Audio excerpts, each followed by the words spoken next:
Алтан ботгоны эзэн болсон Алдархан сумын Мандат багийн залуу малчин Үлзий осрын Дорж пүрэв гэргийн Эрдэнэ пүрвийн хамт эцэг өвгдөөсөө уламжилж ирсэн мал маллах арга туршилгаар Эрдэнэт мал сүргэн 5 төрөлд өсгөж байна. Тэр дундаа тэмээгээ голлон өсгөн үржүүлж ашиг шимийг нь хүртэж байгаа эднийх 200 гаруй тэмээтэй. Энэ хавар 60 орчим ботго хүлээж авахар бэлтгэлээ бацаажээ.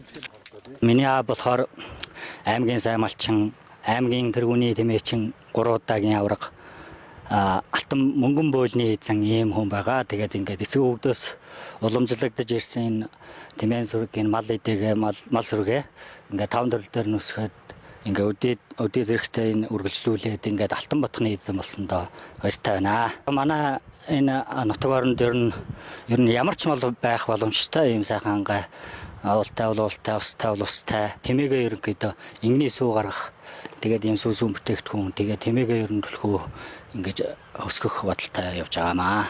Би уг нь багш мэрэгжилтэй. Тэгээ одоо нөхрийгээ дагаад хөдөө мал маллаад одоо нэг 5 жил болчихно. Яг заримдаа нөгөө их хүүтэн тэгээд тэнгэр ангам утгад их хэцүү. Тэгээд тэрнийг бол даван туулаад нөхөртэй гамтай байлаа явна да. Ингэнийхээ хоормыг болохоор энэ зунаас битээр эхэлж хийж байгаа.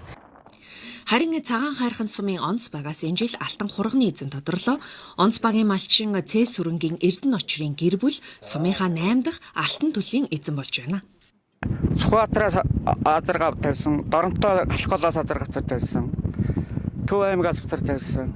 Аныхаа моён өөр хүүхдүүдээ моён ингэж ийм алтан төлөлийн эзэн болсон. Би айлуулсан цагаас л 91 онд айлуулуудыг хүртэл манд малч. 4 хүүхэдтэй нэг нь одоо малчин залуу байгаа. Сайхан цагаан идэг аваад хөтөлбөрлөөд юм сайхан боловсруулаа айл гэж хэлээ да. Алтан төлөлийн эзэн Эрдэнэ очрын гэр бүл 2013 онд аймгийн авраг малчин болж байсан бол энэ жил энэхүү алтан төлөлийн эзэн мөн сумын алдарт уяач цол хүртэж гал морин жилээ амжилт бүтээлээр дүүрэн өгтөж байна.